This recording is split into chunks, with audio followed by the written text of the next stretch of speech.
हिंदुत्व धोक्यात आलं, तुम्ही औरंगजेबी विचार स्वीकारले, त्यावेळेस आम्ही सरकार पलटी केलं, तुमचा टांगा पलटी करून टाकला, तुमचा टांगा पलटी केला.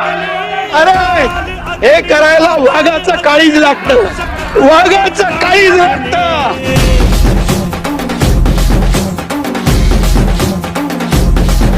लांडगा वाघाचं कातड पांघरून वाघ होऊ शकत नाही, त्याला वाघाचं काळीज लागतं. शेर का बच्चा खुलेआम किया, हिम्मत है.